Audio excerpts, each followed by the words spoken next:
Hi, everyone. Welcome. I'm glad you're here. So today I'm very excited to introduce our guest speaker. Dr. Danielle RHUs is a professor of criminal justice and criminology at Sam Houston State University. She's also the deputy director of the Center for Advancing Correctional Excellence, also known as ACE. She received her PhD from the University of California, Irvine.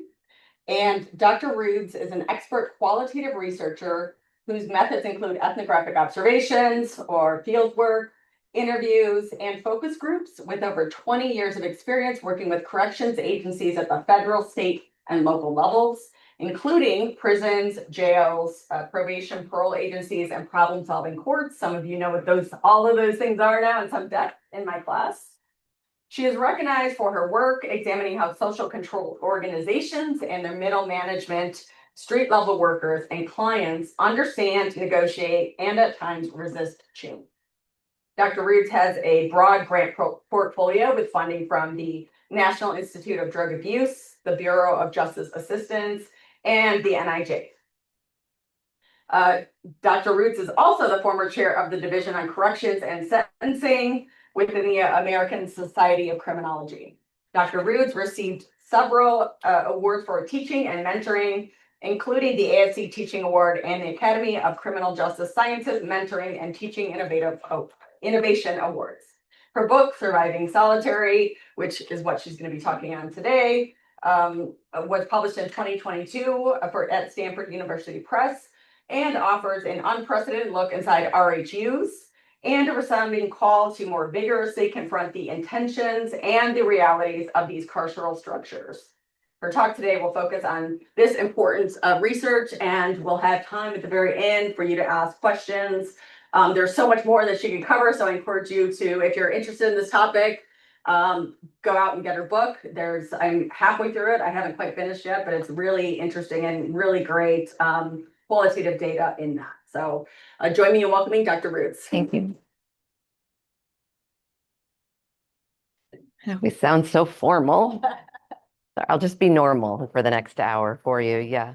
Okay. So Sharon asked me. I'm Danielle. We'll start there. I'm Danielle. I did get my PhD at Irvine. I was at George Mason University in Virginia for 14 years, and I just recently, 4 years ago, moved to Sam Houston State in Texas. Texas is prison capital of the United States with 104 prisons. Those are just the state prisons. If you added up all of the jails and juvenile facilities and federal facilities and private prisons, I'm guessing we're closer to 180 or 200 carceral facilities throughout the state of Texas. We lock people up for a very long time, and we lock a lot of them up. We have over 600,000 people on parole in the state of Texas. So it's one of the reasons I moved there, right? My small son was 9 when we moved, and he told his first day of 5th grade, he said, "Why did you move to Texas?" And he said, "My mom wanted to be closer to prison." It's a strange environment to be in. I'm going to give you a talk on surviving solitary, which was my book in 2022, but I'm also going to pull the lens out a little bit and talk about my carceral research a little bit more broadly, because that project is situated in a career's worth of work. In order to understand that, I think it's important that you see the umbrella of sort of how we got there. So I'll do a little bit of both. I'm also going to focus a good amount on methods. I had a feeling there'd be a good amount of students in the audience today, and so we do a really weird method that I've been creating over the last almost 20 years. So I'm going to talk a little bit about it. I'll give you a taste of it, but if you have more questions, please, I'm open to all of them. My world is your world, right? I'm an open book. So if there's something that doesn't quite sound right, or how do you get that through IRB, right? Those are questions that you can definitely ask me. I maneuver. I tried to give a more positive title. Instead of surviving solitary, I'm going to go for hoping and striving today. I do believe that change is possible and that it may not be as likely as I want it to be, but I think we're moving in the right direction. You know this one. If you've been studying prisons or incarceration, mass incarceration in the United States, you know that the Prison Policy Institute does this whole pie report. They were doing it every few years. Now I think they're doing it every year. We got a 2023, 24, 25, and 26 in a row. So it might be an annual thing. This is post-COVID data. So prior to COVID, when I was conducting the research for surviving solitary, we had 2.8 million people incarcerated in the United States. We're down just under 2 million at the moment. The reason why this slide is so powerful, I think, is the large amount of people that are incarcerated for nonviolent crimes. That's the part that usually pulls me in. So if you think about all those crimes, and those crimes are things like substance use disorder, right? That's what we have over there. We have drugs and alcohol on that nonviolent side. And so we could think about that 1.9 number being a good amount of violent offenders at the prison level, but also a good amount of people who are not committing violent crimes, who find themselves in prison. In California, a few years less than they find themselves in Texas, which has enormously long sentences for people with nonviolent crimes. I also wanted to talk specifically about solitary confinement. So in the old days, people talked about solitary confinement because it was like what you saw in Shawshank Redemption, right? It's a hole in the middle of nowhere with a hole in the floor where you can, place things, including your fecal matter or anything that you need to put in the hole. It was a dirt floored, sort of like dark place. Solitary confinement hasn't looked like that in hundreds of years. It was solitary, though, for a good number of years, but with prisons at or beyond capacity in most of our US states, solitary confinement hasn't been solitary in decades. There are very few prisons today that put people in individual cells by themselves at large. Of course, you'll find 1 or 2 or 10 or 12 people in a solitary confinement unit who have their own private cell. But in most cases, prisons are forced to double and triple bunk people in restricted housing. So we don't call it solitary confinement anymore officially. The federal government changed the name from solitary confinement to restricted housing units. I want to say it was maybe 7 or 8 years ago.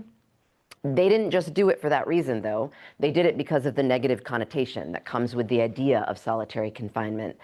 This is under the Obama administration, and they were trying to portray a sort of kinder, gentler approach to solitary confinement and renamed it restricted housing unit, as if that would somehow make it seem less offensive. And then lots of states followed suit. In California, you don't call it the RHU, you call it the SHU, the SHU. And that's pretty common in other states as well. Secured housing unit, security housing unit. You also hear other states in Texas where I am, they call it ADSEG, administrative segregation. Sometimes it's just SEG, it would be a segregated housing unit. About 40 to 60% of all people who are incarcerated in jails or prisons in the United States at some point during their incarceration stay will find themselves in a restricted housing unit. So we're talking about more than half of the people generally will spend a day, a week, a month, a year inside of that space. What it looks like is 22 to 24 hours a day on lockdown. That is the official federal government definition of solitary confinement, or now restricted housing. Anything under 22 hours a day is not considered restricted housing, which is crazy, right? 21 and a half is what Pennsylvania is currently at, so that they don't have to call it the RHU experience anymore. They just call it general population. There are also, if you know anything about prisons, you know that there are people in general population units that spend anywhere from 22 to 24 hours a day in their cells on any given day. During lockdowns, for example, no one moves. And no one moves for a very, very long period of time. When I was doing a different research project, I was in Nevada doing research in 2 of their maximum security prisons. The residents there had been on lockdown for 9 months. That means that all 2,400 people in that prison had been locked down in restricted housing for 24 hours a day for 9 months. Their meals were delivered to them. They were given a washcloth to clean themselves in their sink, and they had not been outside for 9 months. No recreation. And that prison is called a maximum security general population unit. That's not restricted housing. But in essence, they've spent the better part of a year in restricted housing without having to classify it. So I'm giving you this information so that I can make this next point. On any given day, the Vera Institute reports that roughly 110 to 120,000 people in the United States will be housed in restricted housing. It doesn't count all those people in Nevada. And it doesn't count all the people that spend more than 22 hours a day in their cell for any reason. They just didn't get out. They missed the call for recreation. They misspoke and didn't get released from their cell, and they're not allowed to leave for recreation that day. Those are all restricted housing units too. We just don't call them that, so we don't count it. What happens in restricted housing varies from state to state. So in Pennsylvania, which is where I did the bulk of my solitary confinement work, people get no programming. So they do not have access to tablets, they do not have access to classes, they do not leave their cells for any reason other than to go to the yard or occasionally get taken out on a medical transport. They don't get any visitation if they're there for disciplinary reasons. The only visits they get are from their attorney. So no family visits, no clergy visits, nothing like that. The clergy can visit them at their cell if they request to see a religious or spiritual leader, but they're only getting released from the cell to go to recreation if and when it's available. And the recreation is housed in what basically looks like a gigantic dog crate, right? It's wire and metal on all four sides, including the floor. They also don't have any real human contact. Most of them have not seen anyone other than the correctional staff for the duration of time that they've been there. We interviewed people who had been there for just a few weeks, a few days. The longest person that I met who had been inside restricted housing in Pennsylvania was 33 years. He had been in restricted housing. I did not interview him. I don't think he was competent to consent to my interview process, but I did stand and talk with him for 40 minutes. I didn't take any notes and I didn't record our conversation because I didn't think it was the right thing to do. He was the longest one, the longest running person in restricted housing at the time we did our work. Oh, let me say one more thing before I do this one.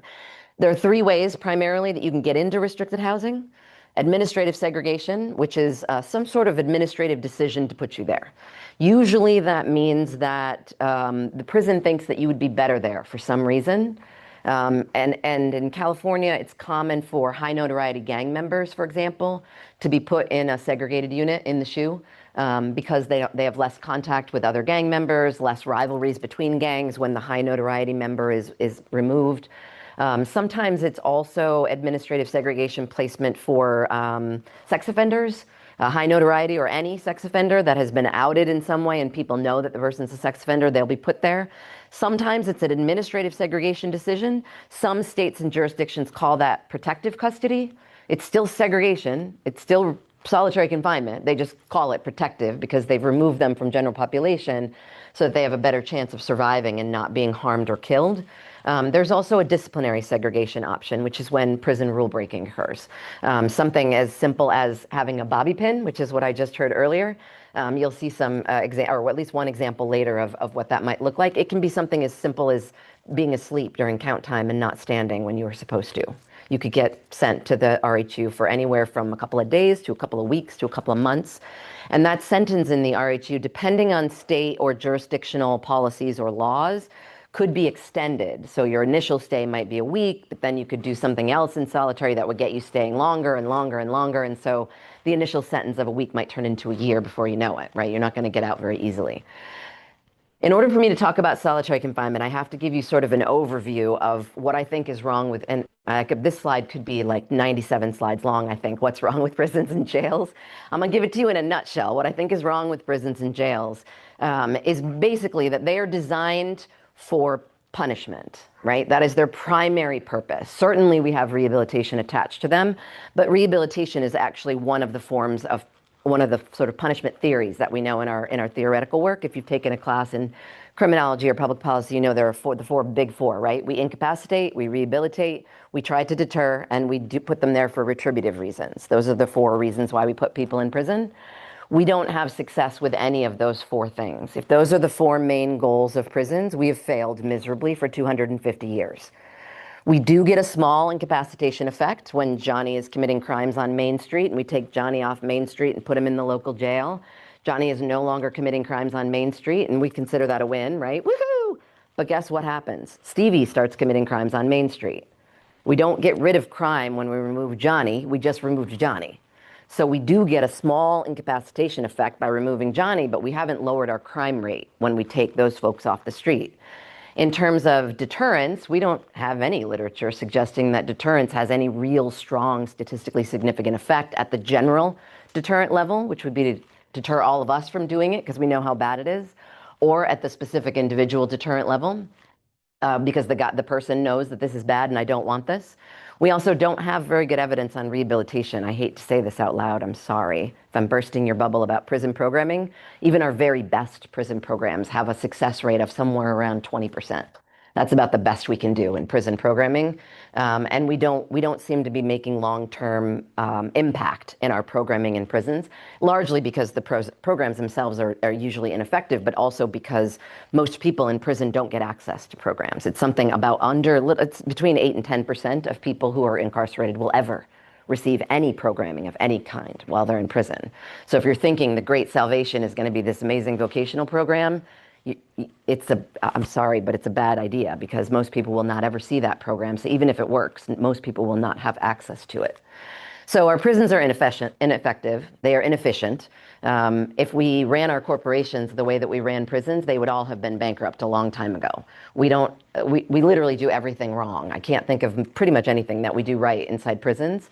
They are largely completely unrehabilitative. Even in California, when you put rehabilitation in your name, I was like, look at you. Nope, still fails. It's just not a thing. We don't do well in a carceral space with rehabilitation. They're very, very costly. Depending on where you are, it can cost upwards of anywhere from $200,000 to $500,000 a year to keep somebody in custody in a prison. Depending on their health, their mental health, their physical needs, the security level, the number of staff, the building, right? All kinds of things go into that formula of figuring out cost effectiveness. Likewise, it costs around $40,000 to $50,000 to keep them in the community, in a community center, in a community home that would help rehabilitate them. It only costs between $4,000 and $6,000 to keep them in their own home on probation or parole. Would you rather spend $4,000 to keep dude at home with his family and try to give him programming that will help him do better? Or would you rather spend $400,000 and put him in prison knowing that it is inefficient, ineffective, and unrehabilitative? That's what we've been doing for a very, very long time. Most people would argue, many people, I don't want to say most, I'm from Texas. Most people in Texas would not argue that it's inhumane, but I'm from Texas now and I say it's inhumane. Many people would argue that it's inhumane, and not just for the residents, also for the staff, which is one of the things that I talk about in the book. And then there's a whole literature that maybe you've thought about or talked about how a parent in prison or a family member in prison affects that family. Many people call this the ripple effect. They talk about how when one person in a family goes to prison, for example, when a parent goes to prison, the child has almost a 10-time more likely chance of ending up in prison because one of their parents is in prison. That doesn't stop with one generation, though. It's actually generational trauma. So it could be great-great-great-great-grandpa went to prison, and then maybe it skipped great-great-great-grandpa, but that great-grandpa, right? It just continues throughout family dynamics. So when I describe this to my students, I don't call it a ripple effect. I call it a tidal wave. It literally wreaks havoc on families and communities for decades. And it creates a situation where we end up with generational trauma, an induced trauma that comes from one person's system involvement that then affects generations of people. Okay. One last thing before I get into the meat. I'm sorry, you got to bear with me for a minute. I'm going to try to stay entertaining. I'll keep moving. So maybe I give you some dance moves or something, keep you moving. The other big problem with prison research is that the research is terrible. We have been researching prisons for 100+ years, and we know almost nothing about what happens inside prisons. I'm going to give you the two outside buckets first, and then I'll work my way back to the middle. So on the staff side, if you go to the literature, Google Scholar, for example, and you typed it in, right, prison staff, you will get hundreds of articles about correctional officers, almost no articles about anybody else. Prisons are not made up of correctional officers. Prisons are made up of a litany of people. It's like a small village in there, right? It's a city, actually. Social workers, psychologists, religious clergy, medical people, athletic people, grounds people. Like, there's hundreds of other people working in prisons, and we know almost nothing about any of them. And they all have a profound impact on the culture of that prison and on the lives of the people that work and live in there. What we do know about is correctional officers, the custodial staff, but what we know about them is this big. We know all about stress and burnout, and that's pretty much it. We don't study them in any other real way. If you look at the weight of the literature, if you were to pile up all the articles, the stress and burnout pile would be this big, and the rest of them would be this big. There just isn't a lot out there about what these folks are going through to work in a carceral environment. Those studies tend to be statistical, and they tend to be staff surveys. Because we don't often get access to HR data, which would be super helpful for looking at stress and burnout, we have to ask people. So we use psych battery indices to ask people questions about their levels of stress, about their mental health, about their well-being. Those studies exist in plentiful. On the other side, for residents, believe it or not, we don't study them very well either. We know all about their programming. We do program evaluation after program evaluation after program evaluation, where we go in and study a particular program, this work release program, or this sex offender anonymous program, or this whatever, AA program, or this like work readiness program, or whatever it is, reentry program. We study those like crazy. We do them in the form of program evaluations. We usually do outcome evaluations, which is just how many people took it, how many people graduated, how many people succeeded, what does it look like, right? That sort of stuff. Sometimes we get focus groups in those program evaluations. Those would be the process parts of the evaluation study. And we might know that the people liked it or didn't like it, or we might know that they found it useful or didn't find it useful. Almost like at the end of a semester when you get that little survey about your professor, is she good or is she not good, right? That's kind of what we do there. And then we do a boatload of misconduct studies. We want to know why people are committing misconducts. Why are they breaking rules and why are they violent when they're in prison? I'm pretty sure you all can figure that one out without even looking at the research, but those two things exist. And we have that mostly from administrative data. So it's data that comes from State Department of Corrections that somebody gets access to, and they're able to run statistical models, sometimes crazy ones, multi-level hierarchical linear models, right? Like cool stuff. Sometimes it's just individual units or individual prisons. It doesn't tell us anything about what life is like inside the prison. It tells us simply that these actions are happening, but it doesn't tell us why. And it doesn't tell us how. And those are the studies that are missing from prisons. In the middle, we have recidivism studies. These are the studies post-prison release, and there are thousands of these, where we are interested in who recidivates and why. And recidivism could be the three biggies. You know this probably from taking classes: rearrest, reconviction, or reincarceration. Those are the three ways that we define recidivism.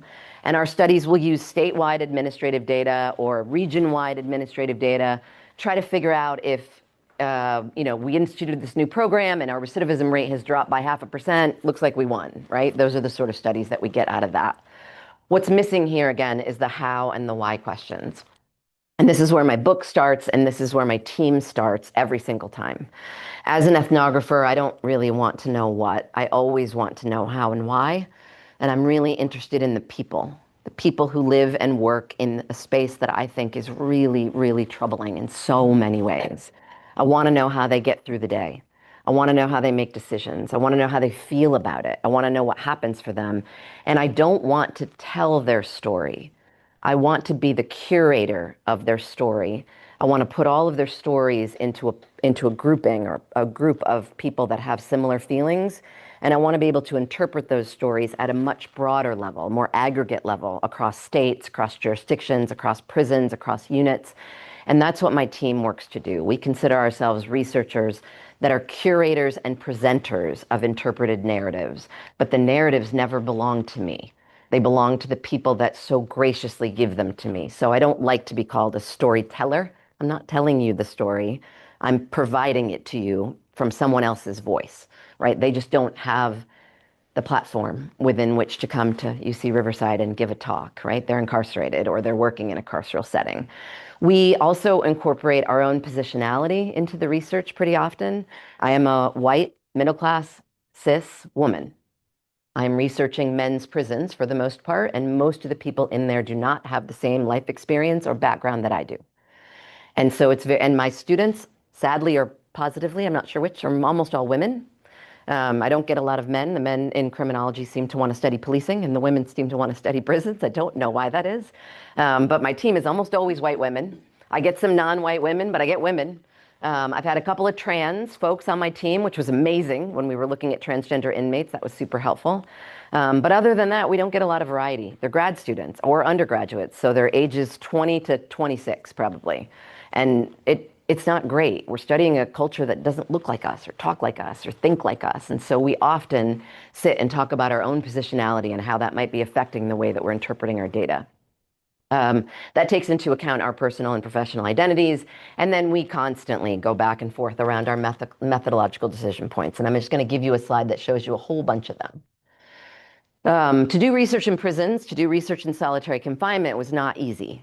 I want to say it because I think sometimes people get really excited about going into prison and doing research. I don't know why you'd be excited about going into prison. They're not that exciting, honestly. But it's hard. It's very, very difficult. The best prison or jail that I ever got access to took me 6 months from the time I started talking to, this was a jail, the sheriff, to the time that my team showed up, and it was a different state. It took me 6 months to get access. The worst one was 2.5 years of phone calls and Zoom meetings. I had to talk to 5 different unions. Like it's a really big deal to get access to a prison. It takes a tremendous amount of time. So for dissertations, if you're a PhD student, it's often pretty difficult. For master's degrees, you'd long be graduated by the time you even got access to the prison, right? It's very difficult. And you know California doesn't have a super open door policy with researchers when it comes to doing research, so you might have to find another state. I can promise you that of the 49 other states, there are very few that welcome researchers in their doors. You have to figure that out, and I can talk more about that if you have questions. We do a lot of planning and organizing. We have to be very, very flexible. My entire team could fly to Nevada from Texas and get there and find out they're on lockdown and we have to go home. We don't get to do any of the research. I spent federal government grant money to get there, and now I got to spend it again to go back again a different time. It's difficult. Sometimes we sit in, one time they left us in the lunchroom. They gave us lunch. We can't talk to anyone during lunch. One time they left us in the lunchroom for 4 hours. They never came back and got us. We just sat there and hung out and had some toast. Like, what are you going to do? Like, it's not like you can get up and move around. You're waiting for someone to take you back to where you're trying to go. There's a lot of conversations for us around consent. There is a rich literature that's developing and developed that suggests that people in prison can never give consent, that they have no power and no autonomy, and so asking them to consent to an interview is inhumane in itself. I don't personally think that. I think people hold on to a piece of their autonomy when they're in prison. I've seen their autonomous selves. I give them a choice to make the choice to interview with me. But there is that consideration, and it's a pull factor as to whether or not you even want to do research in prison.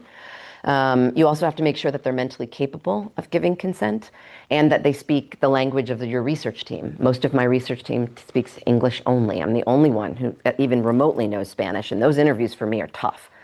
But if someone speaks another language, I often don't have someone who can interview them. We have some protocols for dealing with that, but it's tough. And then we use trauma-informed practices, not only for researching our residents and our staff, and I can explain trauma-informed interviewing if that's something you want to know more about. But we also use those same trauma-informed practices for our team.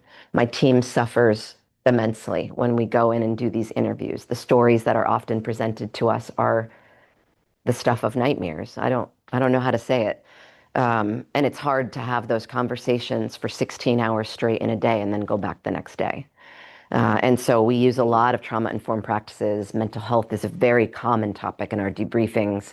We make therapy sort of normative. Everyone has a therapist. When you work with me, everyone has a therapist. They don't have to, of course, but it becomes very normal. We all talk about it in a way that would keep them safe from the things that they are trying to research. I'm going to spend the next couple of minutes talking about 3 big projects, and the middle one is the solitary confinement project, but I got to work you into it.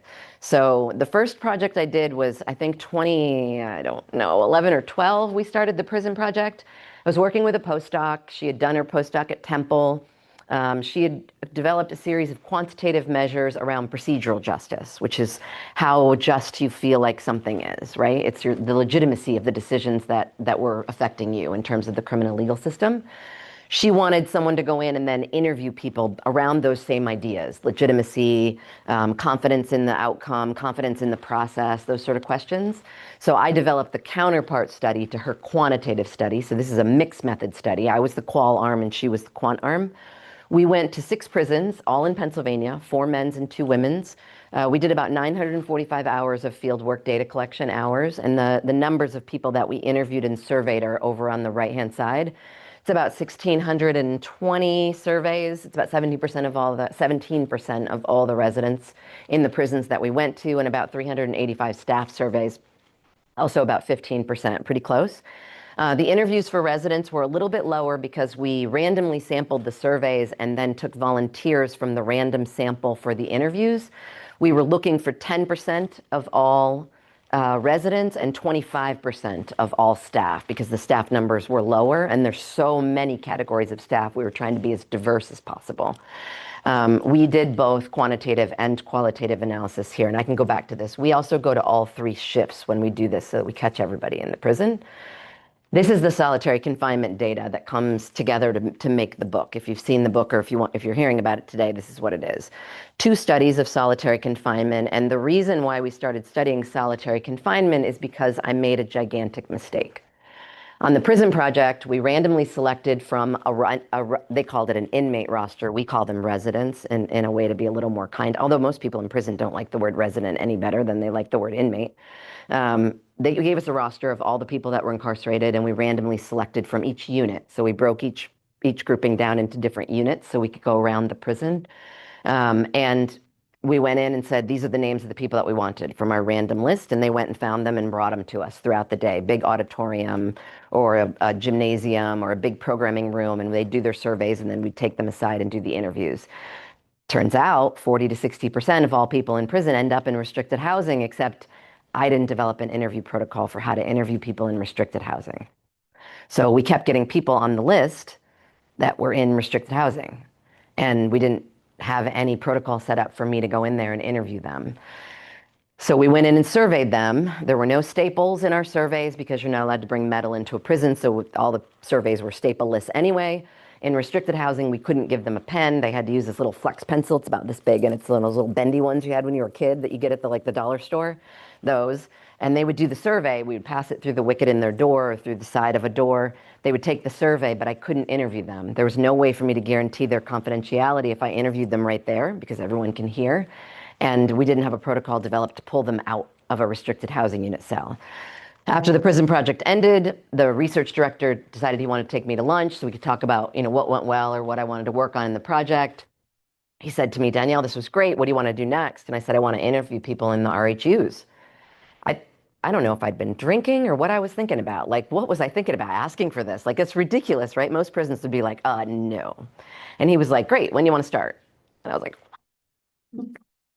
so I was like, I don't know, soon.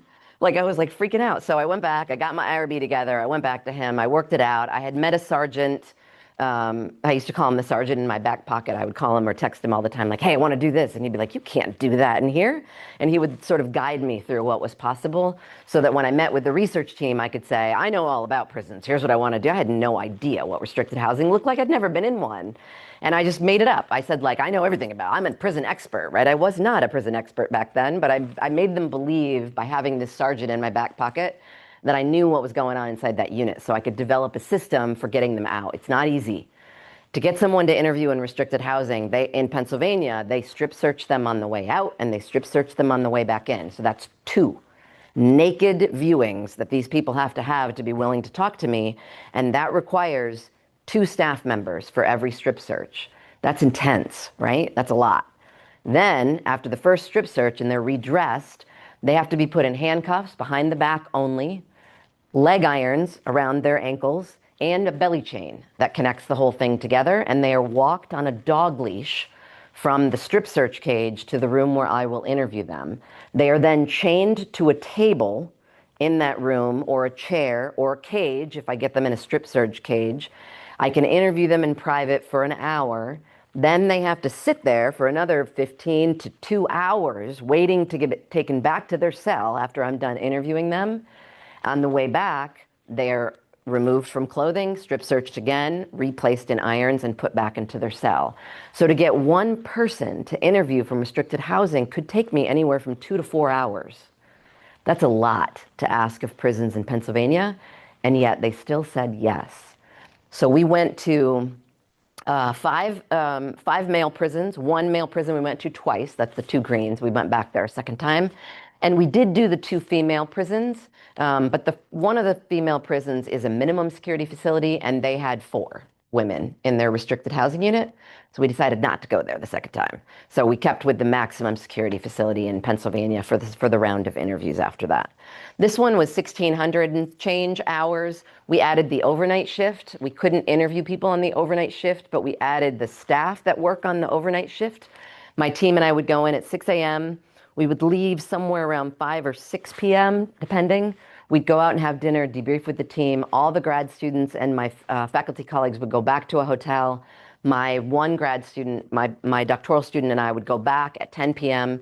and we would work until about 3, interviewing everyone on the overnight shift. We would go to the hotel and sleep until 6 or 5:30 and then get back for another 15 to 16-hour day again. We did that for 3 days in a row, 2 days in the first project and 4 days in the second project. Here we had a total of 351 resident interviews and 95 staff interviews over the 2 projects, and we merged those data together.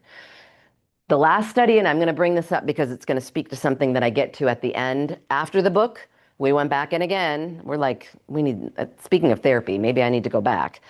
We went back again for a BJA fellowship project. This was correctional spaces and cultures, very similar, this time though in every unit. So we went back to solitary confinement. We were also in general population units. We were in mental health, substance treatment units. We were everywhere, all of the prisons. 4 different states, 8 different states. Sorry, I can't say it. 4 different states, 8 prisons, 2 in Texas, 2 in New York, 2 in Pennsylvania, and 2 in Nevada, and then 5 jails.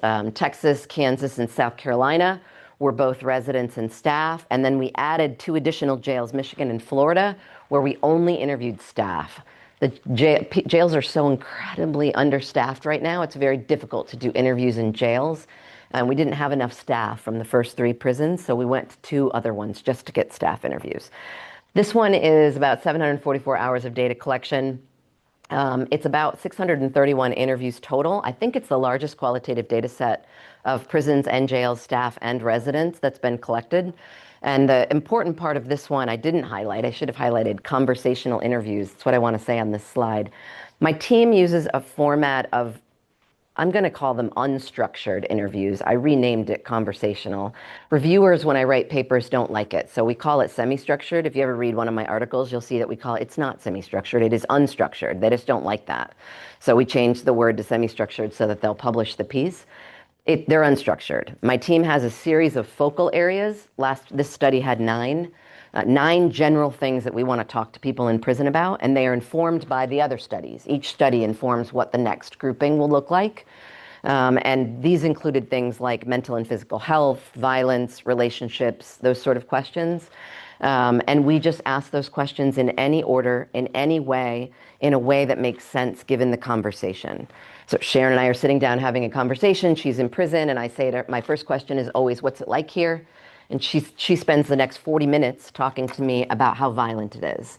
My very next question on the list of sort of ideas that is supposed to be about family.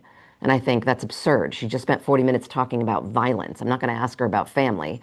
So I switch over and go to risk or violence or coping or whatever my other questions are, because it makes sense. The same way you would have a conversation with someone on the street, right? You make the conversation move as it's moving. My team has the 9 memorized, and we just talk. We don't record anything. We don't have any recording instruments inside the prisons. I don't like recorders. They create a barrier between you and your person. Also, most prisons and jails don't allow recording equipment. We take very, very brief hand notes as the person talks, and then we fill in as much as possible in the interim while we're waiting for the next interviewee to come into the room. We then type our notes at night when we get back to the hotel. Here's the book. So the book is Surviving Solitary. It comes from that. I set you up there because I can't present this to you without you believing that we did our due diligence and methodological sort of scoping to be able to make this work. It is not me cherry picking quotes. It's not me hanging out in prison one day and then writing a book about it. We spent years, 3.5 years on that solitary study, and we've now been in prison since 2011, I think, thinking about these issues. Oddly, I decided to alliterate. I don't know why. Surviving Solitary with 2 S's, I have no idea. And then I made every chapter start with an R. I didn't do it on purpose. It wasn't me. But we do have a series of chapters around those topics, right? Those conversational topics. In those studies, we had questions about risk, about relationships, about rules, rehabilitation, reform. And then this last chapter is just me pontificating about how I think we can improve things inside of restricted housing or inside of prisons in general. Each chapter in the book is divided into 2 parts. I do not believe that you should or could ever study a prison without studying both the incarcerated and the people who work there. They create a sort of microcosm of culture inside of that space. And if you only are studying the residents, I don't think you can possibly understand their perspective without also talking to the people that they interact with on a daily basis. So each chapter in the book is divided in half. It takes a topic like risk, it splits it in half, and it shows you what residents think about, talk about, how they perceive risk. And then it does the same thing for staff. And it's staff in general, right? From the warden all the way down to the kitchen workers. It's everybody. Anyone in a prison who would talk to us is included in that chapter. And I'm going to just give you a taste of a couple of these chapters today. So the first one I'm going to do is risk. I think this is my least favorite chapter, honestly, but it's usually the thing people want to know the most about. So I'm going to go with risk. There's a lot of words on these slides. I'm going to walk you through them. Don't worry about it if you're in the back and it's too small. I wanted to give you the full quote. It's important that you see the full context of what someone's talking about. These are the staff quotes about risk, a couple of them, not all of them, obviously, about what they felt at risk. So I want you to think about the word risk. When I say risk in prison, most people immediately go to physical risk, right? Are they going to get beat up? Are they going to get killed? Are they going to get stabbed? Are they going to get, right, maimed, murdered, whatever it is? But risk for most people in prison is the mental health degrading that happens from working or living in that space. And the staff here do full justice to that idea. So this correctional officer at the top is talking about how prison changes him. This is a gentleman. He's talking about how, I'm sorry, my quotes are going the wrong way, and sorry, I apologize for my horrible editing. He says that you don't notice changes in yourself, but other people do, like your family. And this is a very consistent theme in the literature. It's also a consistent theme in our work, where people talk about how their family members are experiencing what happens when you begin to work in a prison. He says it doesn't matter where you work. If you're in the RHU or you're in general population, they change. He says when most people are out in public, they see happy people. They're happy. They're like hanging out in a bar, hanging out at the supermarket. Not him. He sees people who can attack him. That's his normal go-to for every day. Walking into a bank, I'm going to be attacked. Walking into a grocery store, I'm going to be attacked. This is not unlike what you hear from law enforcement officers generally. It's also not unlike what you hear from people who've returned from combat missions in military services. It's very, very similar.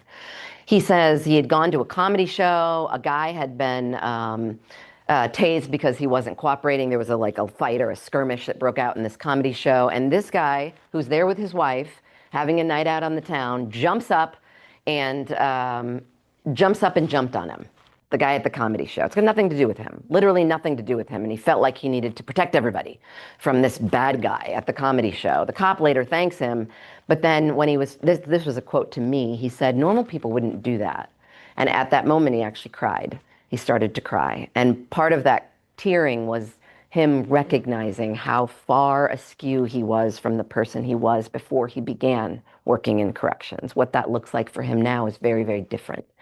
The second one I presented to you today is another correctional officer who was talking about risk, but was talking about risk in relationship to the risk of not having the trust inside of an organization.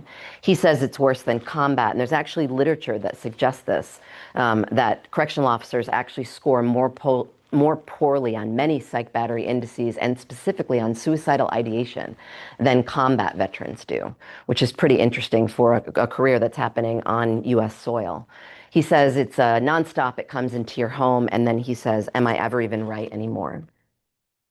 About risk, the residents also have a lot to say. I know, lots of words, don't have to read them all. Around residents, I think it's important to think about how they feel at risk. They also had some level of perceived risk around mental health and physical health. They also had some around just unmet needs, things that they needed or wished that they had or thought that they were going to need and feared that they wouldn't get. So the resident at the top said that he was not fed recently and went to bed hungry. That's very common in restricted housing units. We actually wrote a piece about rights and privileges, about how food is used as a bargaining chip for bad behavior. Many people we interviewed had not eaten for several days because they had refused to stand for count, or they had slept during something, or they had talked back, or whatever it was. They had something hanging over their window. Food is used as a punishment mechanism. He said, I'm hurt and beyond tears. He's scared to death. He also has this really interesting idea about about being, he thinks that he's being harassed, also sexually, in ways that he finds very, very uncomfortable. He doesn't have any family to go to. He doesn't know who to talk to inside the institution. No one is coming to see him regularly. There's no one to talk to. He ends up sort of wrapping up with, I'm just scared and I don't know who to go to. That's very, very common among the people in restricted housing. They're alone. They're alone all the time. Even with their cellies, they're alone. They don't feel comfortable talking to them in most instances, and they don't have anyone. The second one is a pretty interesting one. He's talking about his unmet need and what he considers to be future risk, right? So part of it is immediate risk, and part of it is what he fears is a risk that he's going to face. Physically, he says, I feel safe. And most people in restricted housing generally feel relatively safe. They're locked in a small room with one person for 22 to 24 hours a day. The chance of being hurt, unless by that one person, is almost none, right? No one's coming in there. No one even talks to you. So your risk is actually reduced in restricted housing in many ways for many people than it is in general population, where you might be on the yard with 200 other people. What he feels, though, is the idea that he's going to get hurt physically or his mental health is going to deteriorate in a way, and nobody will know. No doctor will come. Nobody will service him if he needs something. He gives an example. I know heart attacks come in stages, right? Like there are signs over time. He's asking me, like, wouldn't somebody notice? And he says, and yet, see, no one seems to notice a heart attack in here until the dude's dying. And the reason he brings this up is because a man had died 2 days before I interviewed him in the cell next to him. And his point was, how could he have gone through the stages of a heart attack, which don't just occur always, just once? Why is he not being screened? Why did not know? Why no one understood that he was in pain? He was dead on the floor for hours before everyone even discovered him. And so this is really hot on his mind, right? What happens if something happens to me in here and no one comes? No one will see me. No one will even know I'm dead for a long time. The real lack of care in here seems scary. No one is looking out for me. I could be near death or die and no one would know. No one would care. I'm also going to do rules. Let me see where I'm at. Oh, I'm okay. Rules is another one. It's pretty interesting. And I'm an organizationally trained sociologist, but I'm mostly interested in organizational theory. So this chapter was my favorite. Risk was my least favorite. This one was my absolute favorite. My next book is going to work off of this chapter. This one is about rules. And the really cool or not cool thing about prisons is they're bound by hundreds of rules, right? You can imagine how many rules there are in a prison. The most interesting part of that statement is the staff and the residents don't know what most of those rules are. They literally just make them up. They don't actually know what the policy says. I will ask them about a particular policy or rule, and they will give me it straight. The rule says blah, blah, blah, blah, blah. And then I will get the policy manual, I'll look it up, and either there is no rule, they just created that out of thin air, or the rule says something completely different. And they have been misinterpreting it for so long that it has become policy. And that's really interesting. So this chapter was super fun to write. This one is a CO, correctional supervisor, sorry. We call them supervisors, so we don't have to out them because there aren't as many of them at the upper levels. To me, it means sergeant or above, sergeant, lieutenant, deputy, chief, those sort of hierarchies. He says, we do not have a new directive, or we do not have a new directive for OC, which is pepper spray, right? That's the pepper spray that they use in prison during suicide attempts. But if we go by the current policy, he says, we would verbally address the hanging inmate. Hey, what are you doing? Right? This is my verbal addressing. The guy's hanging from the ceiling. They verbally address him. If he doesn't respond, we spray him with OC pepper spray. Can you imagine this? I'm like, that cannot be the policy, right? This is what he tells me. And then lots of staff are upset about it. They think there's some talk about the fact the guy is actually killing himself, not faking. Then we need to not spray him because it can make the ligature tighter, right? If he can't breathe now that we've already asked him a question while he's hanging and now we've sprayed him. Ridiculousness. If we don't think we think he's faking, it's not policy yet. It's more like a directive. What the heck is a directive? It's more like a directive. I think we got a memo about it, he says. It may become official policy, but that takes a long time. Turns out there is no policy about spraying anyone when they're hanging from the ceiling. There was a resident who pretended to hang themselves about 5 years earlier, put a ligature around their neck and was standing on a table. Staff went in to take him down, and he had a weapon and ended up slicing a few of them up, and one of them was permanently removed from lived, but never came back to their position in correctional services. Since then, the staff have created a series of policies about what to do for suicide attempts. One of them is that there is a policy on spraying people with OC pepper spray. I want you to just see this and feel it with me, right? There is no policy. There is a policy. There might be a directive. I think I got a memo. That is true for almost every single policy that I ask them about. They have no idea if there is a policy, and if there is one, they don't know what it is.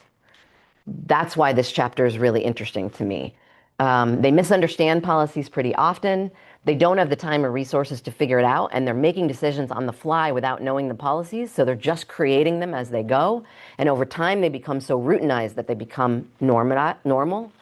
There's poor communication. They don't even know who to tell. If I don't know the policy and I ask someone, I look like an idiot. I can't tell someone I don't know the policy. I went through the academy. I must know. And then there's almost 100% carte blanche discretion in prison generally. But in an RHU, complete discretion. No one goes there. You can imagine a prison within a prison, right?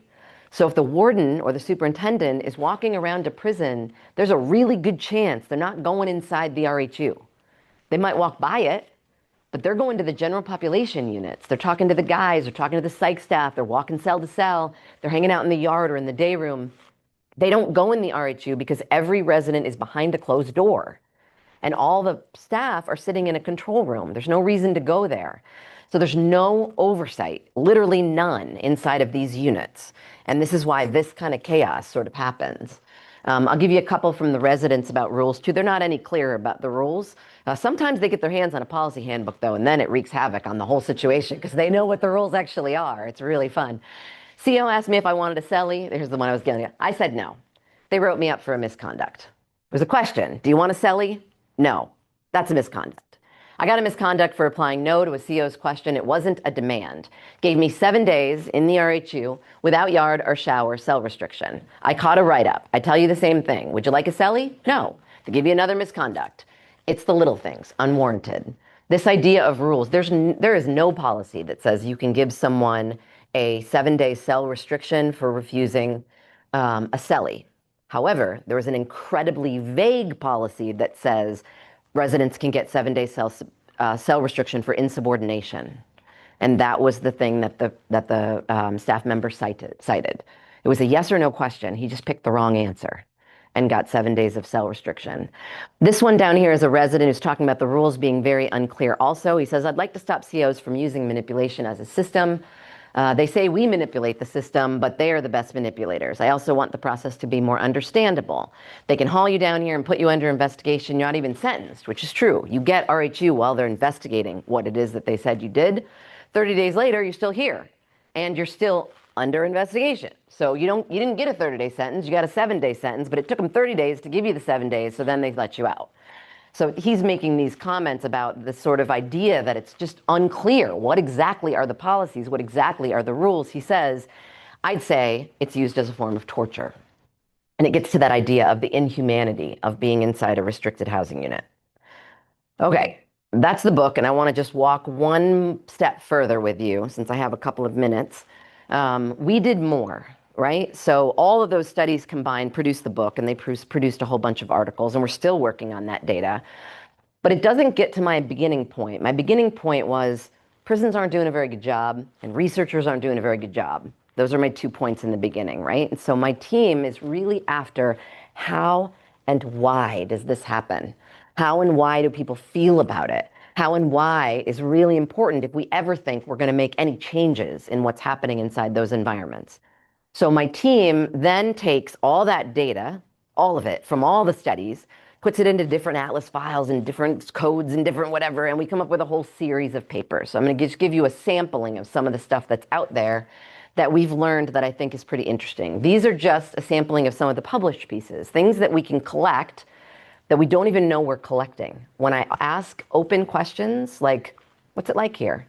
They tell me all kinds of things that I would have never thought to ask. I'm not incapacitated. I'm not incarcerated. I don't know what it feels like to be in there. So when I ask an open-ended question, they just rally out information. And now I got to figure out what to do with it. And so my team sits with all of this data and we think about, what do we do with this? What do we do with this? What do we do with this? The last time we did a study, that BJA funded study, we coded through the data one time, 631 interviews. We sat in a room after the one round of coding. You got to do 900 more, but we did one round of coding. And I said, give it to me. Like, let's just have a 4-hour brainstorming session of all the papers we think we can write. They came up with a list of 65 papers and a book that we were going to write just from our first brainstorming. And this is some of the papers that they have produced from that work. So we have papers on collective punishment, which is when everybody gets locked down, everybody gets solitary confinement, even though they're in general population units. We have a paper on transgender and non-conforming residents. That one's a little strange because we don't have enough of them, so we had to do something to protect their confidentiality. It's actually a book chapter. This is that rights and privileges one that I was talking about before. We have one on PREA, which is the Prison Rape Elimination Act, which works really well for a public policy school. We have some methods pieces. We have one on scapegoating culture, and then the Voices from Inside talks about the way that we design our studies and why we curate the stories rather than tell them. And then this is a list of the papers that they're currently working on, right? Ridiculous amounts of stuff. They're crazy. They literally don't sleep. Just ideas, right? So I put these out here not to show you how amazing we are, how amazing they are, but to tell you that we don't know anything about prisons. If my team is coming up with papers around medical neglect, there are no papers around medical neglect in the literature right now that look at the perceptions of staff and residents about medical neglect inside carceral institutions. We're doing one on female staff and sexual harassment. We got, I forget how many it is. I'm going to make this number up. Do not quote me on this. Let's say we got 46 women COs or correctional staff that we interviewed. 100% of them have claimed that they've been harassed in some way while working in the prisons or jails that they work. Hold that number, 100%.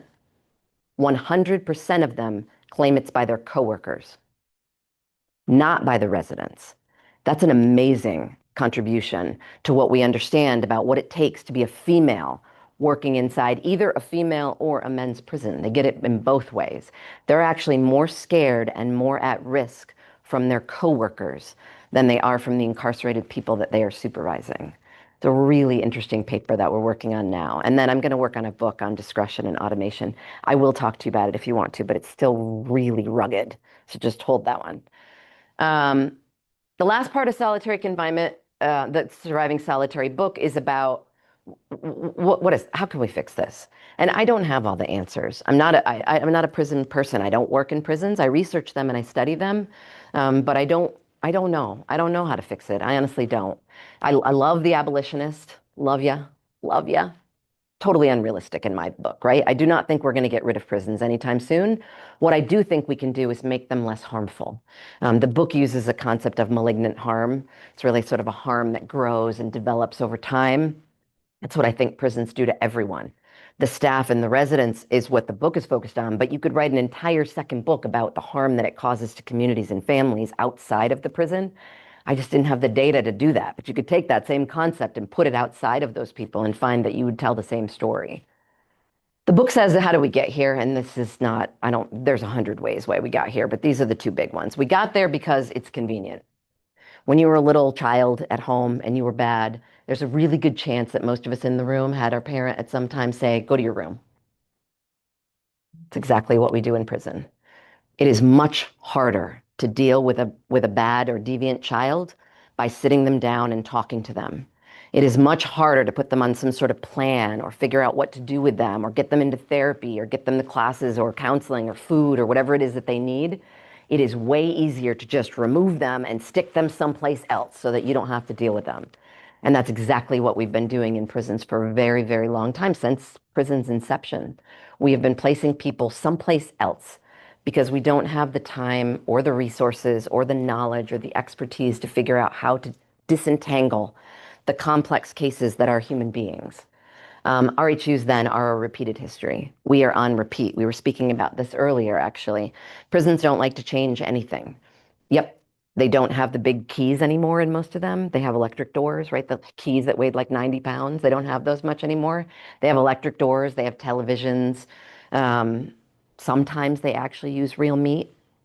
in their food, which is kind of amazing. But in most cases, prisons have not changed in about 250 years. They look exactly the same in form and function as they did when they were started in the United States. There's some differences, right? Maybe some of them, actually not the ones in Texas, but many have air conditioning. The reversal and reduction ideas are just my ideas about what we could possibly do. And when I give reform ideas to people in policy or in practice, I always give three groups. I give the like, if you have all the money and all the time and all the everything, this is what I would do. Like, woo, let's fix it. And then I give them the like, well, okay, if you don't have any time or money, but maybe you have a big heart, this may be where you go. And if you got nothing, you got no money, no time, no nothing, this is what I would fix. And that's what the things are in there. So I give them some examples of states that have been eliminating or at least reducing. There is something called the Nelson Mandela laws that many other countries have signed that significantly reduce the amount of time that people will spend in restricted housing. United States has not signed the Nelson Mandela laws, although some states have taken on parts of the Nelson Mandela laws and made them part of their state policy. New York State tried to do it with something called the HALT Act. We've written about that too. There are some fixing the food issues, right? You know how hangry you get when you don't eat. Can imagine being locked in a 6 by 9 foot cell with another person that scares the heck out of you and then not eating. It gets worse, right? Like it's continual. Also, they don't eat really, I'm not suggesting they get steak and lobster, but they mostly get rice and carbs and corn and all food that doesn't have any food in its food. And so it's important for people to have a basic diet and nutrition. And the book goes into some of those examples of ways that we could do that, some programs, and then this idea of rules reform that people need to be aware of what the rules actually are if they're going to operate in this space. That's why your professor gives you a syllabus, right? You know what the rule, what if every day the professor goes, your paper was due yesterday? And you were like, what paper? Wasn't on the, like, it doesn't work like that, right? Like, you got to know what's happening. These people have no idea what's happening and they're locked down. Just some thank yous before I open up for questions. I have to thank the people in the prisons who give us so much of their time, to the RHU study specifically, for them to take those people out, and the residents, for them to be willing to be strip searched twice just to talk to me. I have a hard time saying it without even crying. It's amazing that they came out of their cells and wanted to speak.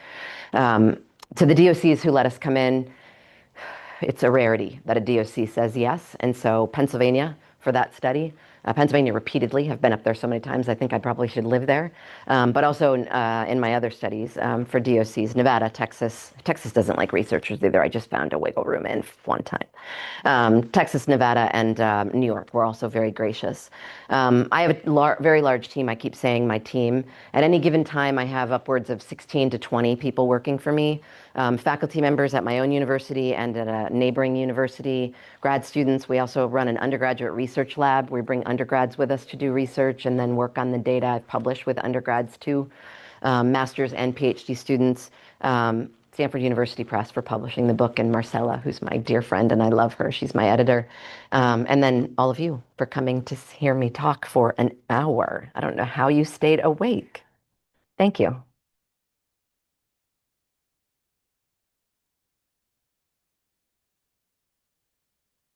How did I do? Oh, 12:02, I'm late. Question. Yeah. Do you think one of the factors is I teach a law and justice class here, Mhm. and I have a correctional officer that comes present. That's awesome. Students. And in the prisons he was working in, it was like 100 to 1 correctional officer to inmates. And, to maintain control and really work with them, he says, is basically impossible. So do you think that's part of the issue, the amount of correctional officers per? Meaning there's one CO for every 100 and yeah. Okay. I mean, this is I can give you a long answer. I wondered, I thought, God, the stress that these officers must be under, along with, I forgot what you called them, not inmates. Oh, we call them residents, yeah. Yeah, residents. They want to be called people, by the way. If you're interested, we ask them specifically of all the things, they want to be called people. They must be, when you talked about the risk chapter, they must be afraid of certain things because they don't have that protection. For sure. I think the biggest factor is not necessarily the ratio of staff to residents. I think, this is my personal opinion, I think the problem with correctional staff is the fact that we have continually put tasks on them that they are ill-trained and ill-experienced to provide. So Health test. Yeah. we put people in prison, I think it's upward, depending on the data you look at, between 50 to 80% of all people in prison have some form of diagnosed or undiagnosed mental health disorder. Upwards of 40 to 70% also have a co-occurring substance disorder. In order to be a mental health counselor, you need more than a high school education or an associate's degree, which is what you need to be a correctional officer, right? In order to work with substance abuse folks, in most cases, you have had a substance use and come out of it, or you've taken specific training in substance abuse counseling. Correctional staff don't get any of that. I spent, I think, 2 weeks at the Correctional Academy in Galt here in California for my dissertation. I went to the Parole Officer Academy, but I also visited the Correctional Officer Academy. They get about 2 hours on substance abuse, and they get about 2 hours, or they did when I did my dissertation, on mental health counseling, and that's it. And I mean, in Texas, in Pennsylvania, I'll use Pennsylvania as an example. In Pennsylvania, they're so short-staffed, you no longer even have to have a high school diploma to work as a correctional officer in the state of Pennsylvania. You can actually work part-time after school as a correctional officer in the state of Pennsylvania at the age of 17 because they are incredibly short-staffed. So think about yourselves. Most of you, I think everyone in this room is probably older than 17.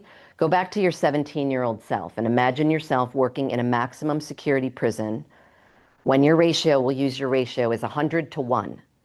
And 70% of them have substance abuse disorders. And let's go with a small number, 50% of them have mental health disorders. You had a hard time watching your younger brother. And I'm going to put you in that room. That's the problem that we have. We don't respect them, we underpay them, and we allow them to do work that is way outside of their pay grade. Yeah. Is that due just like a lack of the structure, or it's just like because of funding? It's not funding, it's actually your generation. Anyone under the millennial does not want to work in a prison. There's really strong data that suggests that Gen Z and whatever other generations are coming after that, all of you, hate shift work. You refuse to work without your cell phones, and no correctional officer can keep their cell phones on their person. You also don't like to work long hours where you're standing, where you're unappreciated, right? I have kids in your generation, so I promise I'm not making fun of you. All 3 of my kids are in those generations. They would hate this life. They don't want that. I said to my son wants to be a fireman, and I said to him, okay, it's just 20 years until retirement. He's like, I'm not doing anything for 20 years. I was like, what? That's the whole point. He's like, no, it isn't. Like, it's serious. And that's what correctional officers, that's what work for a state agency like that does. So I don't think we're going to see our way out of this anytime soon. It pays terrible. The work is risky, both mental and physical. Do you know that correctional officers, you put all the occupations in the world, correctional officers have either the first, second, or third, depending on the year, highest rates of domestic violence, substance abuse, suicide, anger management issues, depression, anxiety, PTSD. Can't think of anything else. I think those are the big ones. Divorce. 80%. 80% of correctional officers have been divorced. It's a sort of known thing in corrections now. They'll say, like, she's only wife number 2, I got 1 more to go. Most of them have been married 3 times. Also, their life expectancy, here's another really fun fact for you. Life expectancy of the average American male is, depending on which research you look at, is somewhere around 73 to 77. Average life expectancy for a correctional officer is 56. 56. So you can sign up, though. Texas is hiring. Yeah. Question. So you mentioned before that you mentioned probation and about how like we can put like the people in like probation, like under probation, and then like they can be like around like their families. Wouldn't you say though, like that even then, like obviously I don't think, well, obviously it's not the same environment as it is like in a jail, but don't you think like the constant like supervision like would be, because I remember we were reading an article about like how like juveniles who are like under probation, like the fact that they're constantly being like monitored creates like further issues, and like the moments that they seem like, okay, like I'm not being supervised right now, like I'm able to like do something like deviant, you know? Wouldn't you say like that kind of would also kind of fall under just like not really working out like jail too? It's different for juveniles and adults. So I'll give you the adult answer because I was talking about adults in prison, but we can talk about juveniles another time if you want. Adults, adult probation in the United States has a whole host of issues too. The example I was giving was simply related to cost. It's very, very cheap. Let's say $400,000 to incarcerate someone, $4,000 to put them on probation, right? That makes perfect sense to me. It would not be the only cost that you would need to put in place, though, in order to get that person better than they were when they started out. So you would need to have community services that would be able to provide for them that are not provided by the state or the county, or depending on what the probation service looks like in your jurisdiction. Someone with substance abuse would need, and the only evidence, I also have a really large study on substance use disorder, so I'll give you this one. The only substance abuse treatment that we have in the United States with any effective outcomes is medication for opioid use disorder, medication for substance use disorder. You could send them to AA for the rest of their lives, and they're unlikely to be successful in permanent abstinence. And we don't have any long-term successful programs for amphetamines. So if methamphetamine is their drug of choice, you're out of luck. We don't have any way to treat them that's going to have an evidence-based outcome. If it's opioids, though, we do have buprenorphine and Suboxone and methadone that can all be very, very helpful with very high clinical results. So communities would have to put forward those sort of treatment programs. If we stick with Obamacare, which we currently have maybe sort of still, if we have that, those treatments are available under that, so they wouldn't have to pay for those services. But you would have to have communities have them.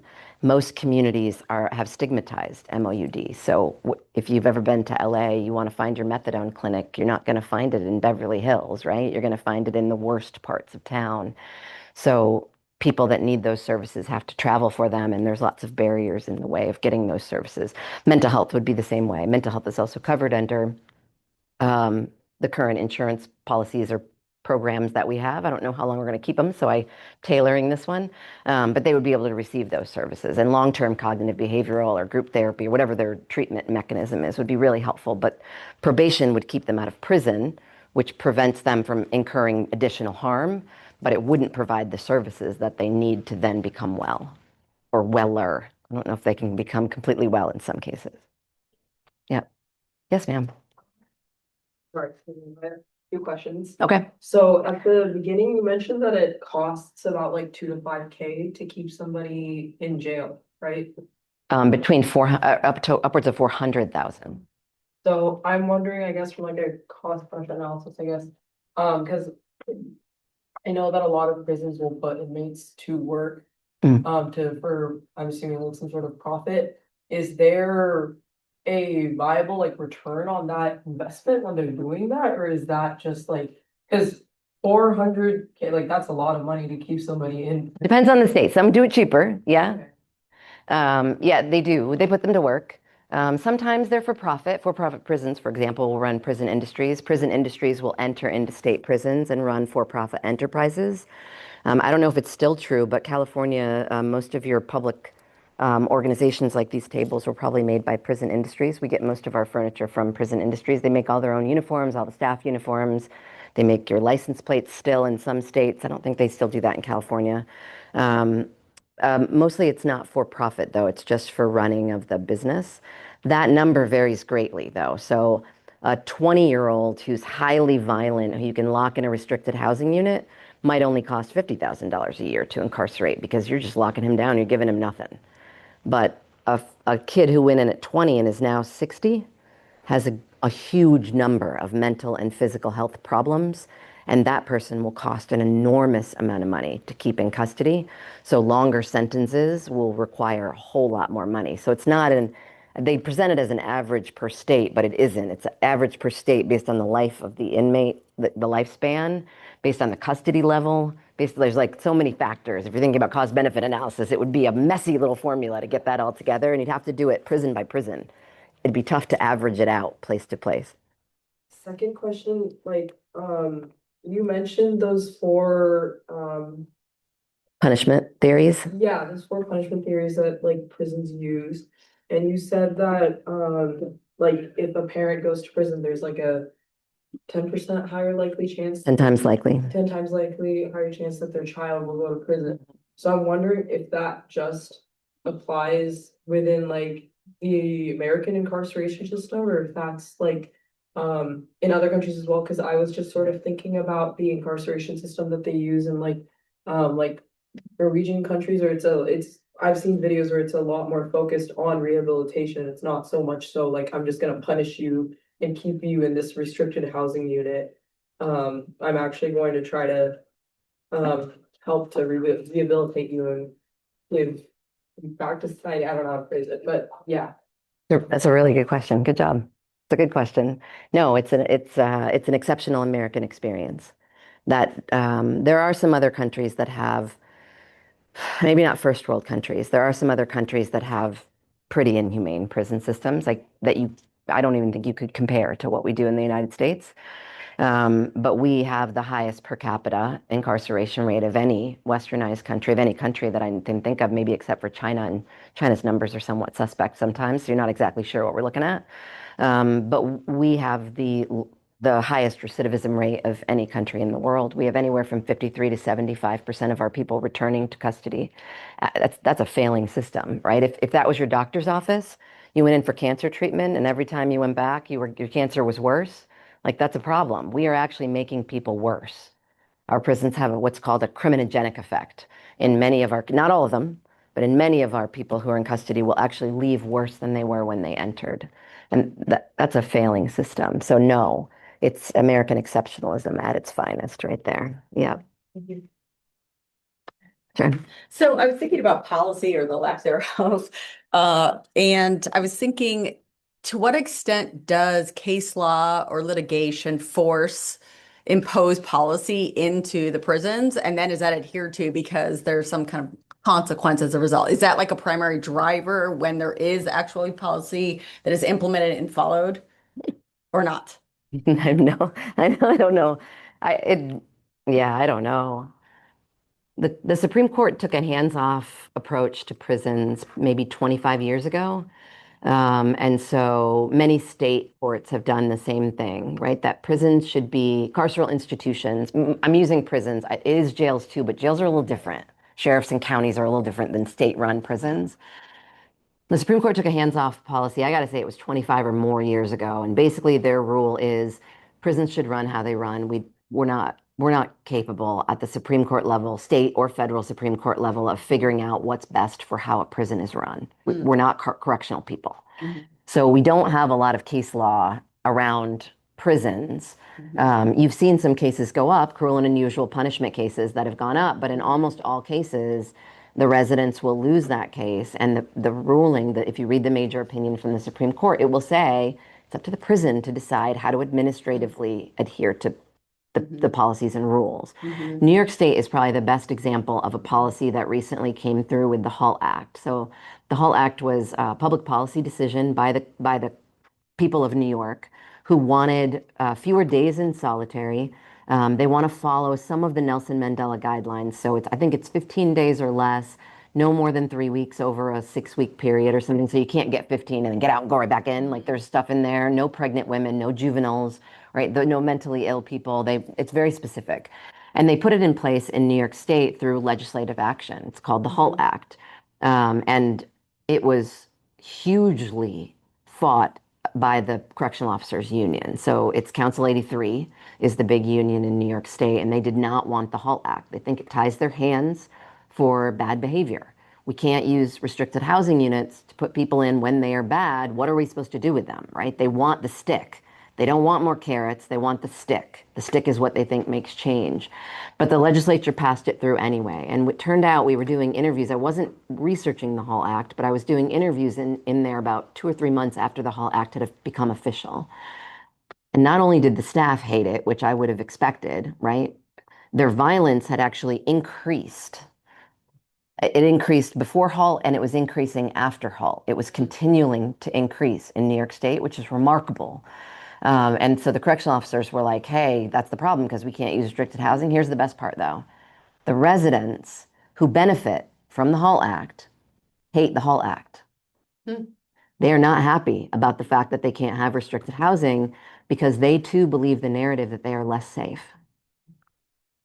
So the policy is well intended by a really caring public, mostly the city, not upstate New York, which is where I grew up, which is very, very red and very, very like, lock them up.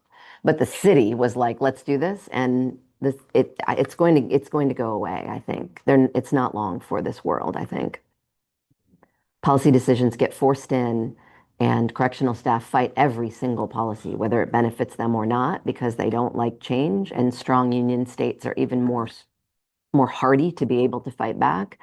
And the residents will eventually, in most cases that I've seen, the residents will eventually take the side of the staff. Super interesting and weird. So we're 4 minutes over, so Ah. we should wrap up. Yeah. Go, be free. Thank You're you. paroled. Thank you. Thank you for having me.